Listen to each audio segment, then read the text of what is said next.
આકાશવાણી અમદાવાદ વડોદરા.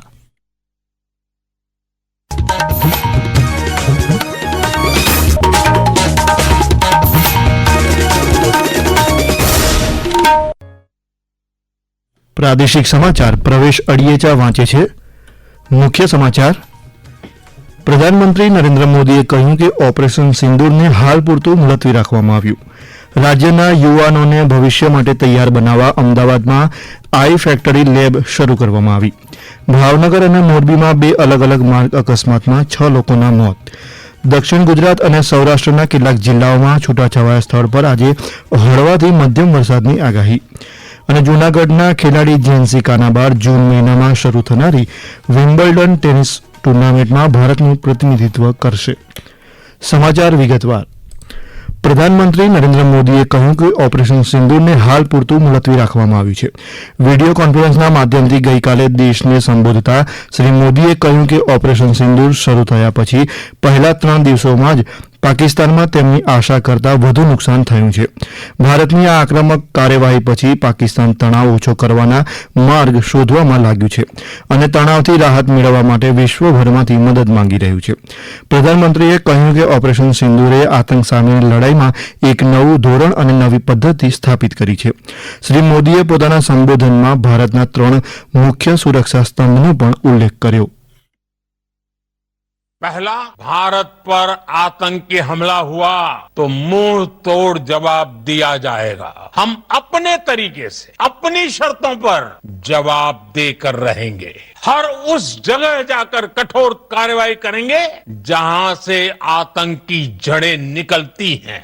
दूसरा, कोई भी न्यूक्लियर ब्लैकमेल भारत नहीं सहेगा. न्यूक्लियर ब्लैकमेल की आड़ में पनप रहे आतंकी ठिकानों पर भारत सटीक और निर्णायक प्रहार करेगा. तीसरा, हम आतंक की सरपरस्त सरकार और आतंक के आकाओं को अलग अलग नहीं देखेंगे. ऑपरेशन सिंदूर के दौरान दुनिया ने पाकिस्तान का वो घिनौना सच फिर देखा है जब मारे गए आतंकियों को विदाई देने पाकिस्तानी सेना के बड़े बड़े अफसर उमड़ पड़े. રાજ્યના યુવાનોને ભવિષ્ય માટે તૈયાર બનાવવા અમદાવાદમાં આઈ ફેક્ટરી લેબ શરૂ કરવામાં આવી છે. સત્તાવાર યાદી મુજબ કૌશલ્ય ધ સ્કિલ યુનિવર્સિટી દ્વારા ઇન્ડસ્ટ્રી 4.0 જેવી ઉભરતી ટેકનોલોજી અંગે યુવાનોને તાલીમ આપવા અમદાવાદના કુબેરનગર ખાતે આવેલી ઔદ્યોગિક તાલીમ સંસ્થા આઈટીઆઈ ખાતે આ લેબ શરૂ કરવામાં આવી છે. ઉદ્યોગ મંત્રાલયના સહકારથી શરૂ કરાયેલી આ લેબના માધ્યમથી વિવિધ અભ્યાસક્રમ દ્વારા યુવાનોને robotics, internet of things, IoT, data analytics અને સાયબર ફિઝિકલ સિસ્ટમ જેવી ઇન્ડસ્ટ્રી 4.0 ટેકનોલોજીની તાલીમ અપાશે. આ ઉપરાંત લેબમાં પ્રોડક્ટના ઓર્ડરથી લઈ તેની ડિલિવરી સુધીની સમગ્ર પ્રક્રિયા ઓટોમેટિક થાય તે માટેની ટેકનોલોજીની પણ તાલીમ અપાશે. સુરતની વીર નર્મદ દક્ષિણ ગુજરાત યુનિવર્સિટીએ વિશ્વવિદ્યાલય અનુદાન આયોગ યુજીસીની મલ્ટિપલ એન્ટ્રી એક્ઝિટ માનક સંચાલન પ્રક્રિયા એસઓપીને મંજૂરી આપી છે. તે અંતર્ગત અધૂરો અભ્યાસ કરી ગયેલા વિદ્યાર્થીઓ પદવી મેળવી શકશે, જ્યારે અધવચ્ચે અભ્યાસ છોડનારા વિદ્યાર્થીઓને પદવી મળતી ન હતી તેઓ હવે અભ્યાસ પૂર્ણ કરશે તો તેમને તે મુજબ પદવી એનાયત કરાશે, તેમ યુનિવર્સિટીના કુલપતિ કિશોરસિંહ ચાવડાએ જણાવ્યું હતું.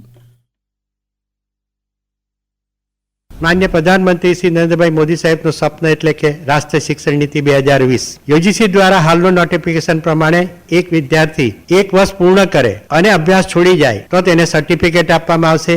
2 વર્ષ પૂર્ણ કરે અને માની લો કે બીજું વર્ષ કરીને પણ ફરી પાછો અભ્યાસ છોડી જાય તો તેને ડિપ્લોમા આપવામાં આવશે. અને 3 વર્ષ પૂર્ણ કરે સક્સેસફુલી તો એને સ્નાતક કક્ષાની પદવી આપવામાં આવશે. અને 4 વર્ષ પૂર્ણ કરે તો સ્નાતક પ્લસ ઓનર્સની પદવી આપવામાં આવશે. રાજ્યમાં ધોરણ 12 વિજ્ઞાન અને સામાન્ય પ્રવાહની ફેબ્રુઆરી-માર્ચ મહિનામાં લેવાયેલી પરીક્ષામાં 1 કે તેથી વધુ વિષયમાં ગેરહાજર, નાપાસ અથવા પોતાનું પરિણામ સુધારવા માંગતા વિદ્યાર્થીઓ પૂરક પરીક્ષા આપી શકશે. આ પરીક્ષા માટેનું આવેદન શાળાઓએ બોર્ડની વેબસાઇટ www.gseb.org પર આગામી 19 મેને સાંજે 5 વાગ્યા સુધી કરવાનું રહેશે, એમ સત્તાવાર યાદીમાં જણાવાયું છે. આ સમાચાર આપ આકાશવાણીના અમદાવાદ વડોદરા કેન્દ્ર પરથી સાંભળી રહ્યા છો. આ સમાચાર આપ અમારી YouTube channel AIR news Gujarat પર પણ સાંભળી શકશો.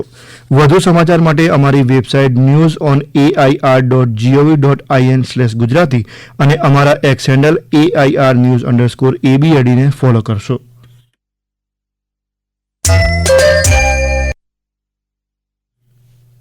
ભાવનગરમાં બે કાર વચ્ચે સર્જાયેલા માર્ગ અકસ્માતમાં 5 લોકોના મોત થયા છે, જ્યારે 2 લોકો ગંભીર રીતે ઈજાગ્રસ્ત થયાના અહેવાલ છે.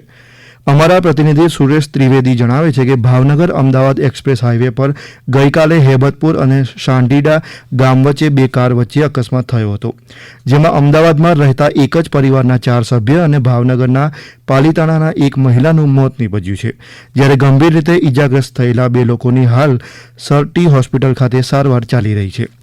બીજી તરફ મોરબી વાંકાનેર હાઈવે રોડ પર અકસ્માત સર્જાતા એક PSI પોલીસ સબ ઇન્સ્પેક્ટરનું મોત થયાના પણ અહેવાલ છે. અમારા પ્રતિનિધિ રવિ મોટવાણી જણાવે છે કે મૂળ ભુજના મોટા રૈયા ગામના રહેવાસી મૃતક PSI મોરબી મુખ્ય મથક ખાતે ફરજ બજાવતા હતા.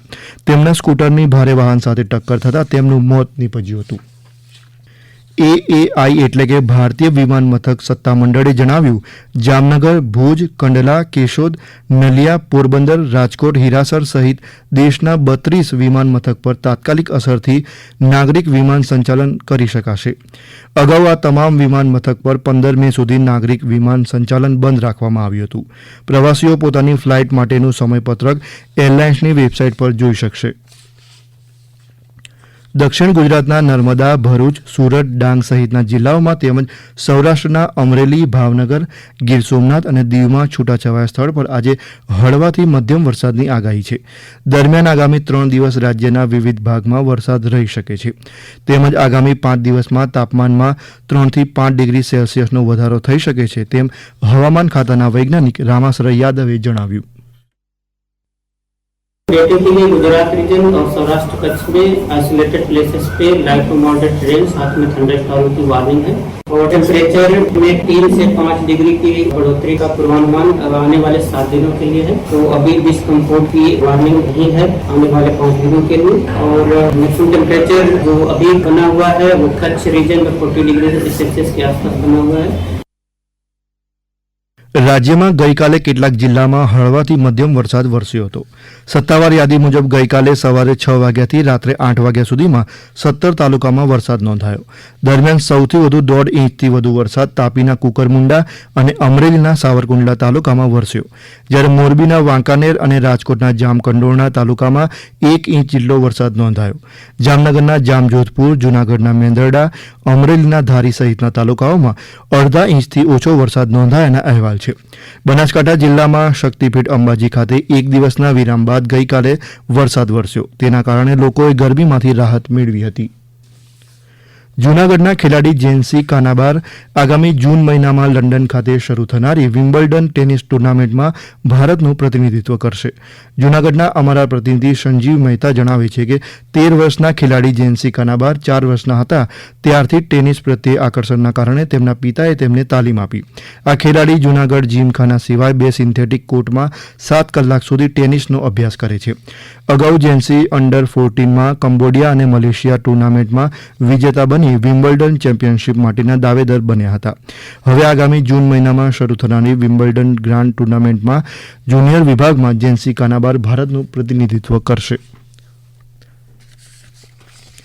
ગીર સહિત સૌરાષ્ટ્રના 11 જિલ્લામાં ચાલી રહેલી 16મી એશિયાઈ સિંહ વસ્તી ગણતરીનો આજે છેલ્લો દિવસ છે, ત્યારે રાજ્યના વન અને પર્યાવરણ રાજ્યમંત્રી મુકેશ પટેલે ગઈકાલે જૂનાગઢના સાસણગીરની મુલાકાત લઈ વસ્તી ગણતરી માટે ચાલી રહેલી કામગીરીનું નિરીક્ષણ કર્યું. દરમિયાન તેમણે સાસણગીર ખાતે સિંહની સારવાર માટેની હોસ્પિટલની પણ મુલાકાત લીધી અને અધિકારીઓ પાસેથી કામગીરીની માહિતી મેળવી. અંતે મુખ્ય સમાચાર ફરી એકવાર. પ્રધાનમંત્રી નરેન્દ્ર મોદીએ કહ્યું, ઓપરેશન સિંદૂરને હાલ પૂરતું મુલતવી રાખવામાં આવ્યું. રાજ્યના યુવાનોને ભવિષ્ય માટે તૈયાર બનાવવા અમદાવાદમાં આઈ ફેક્ટરી લેબ શરૂ કરવામાં આવી. ભાવનગર અને મોરબીમાં 2 અલગ અલગ માર્ગ અકસ્માતમાં 6 લોકોના મોત. દક્ષિણ ગુજરાત અને સૌરાષ્ટ્રના કેટલાક જિલ્લાઓમાં છૂટાછવાયા સ્થળ પર આજે હળવાથી મધ્યમ વરસાદની આગાહી. જૂનાગઢના ખેલાડી જેન્સી કાનાબાર જૂન મહિનામાં શરૂ થનારી વિમ્બલ્ડન ટેનિસ ટુર્નામેન્ટમાં ભારતનું પ્રતિનિધિત્વ કરશે. આ સાથે જ આકાશવાણીના અમદાવાદ વડોદરા કેન્દ્ર પરથી પ્રાદેશિક સમાચાર પૂરા થયા। હવે પછી આપ 7:45 રાષ્ટ્રીય સમાચાર સાંભળી શકશો।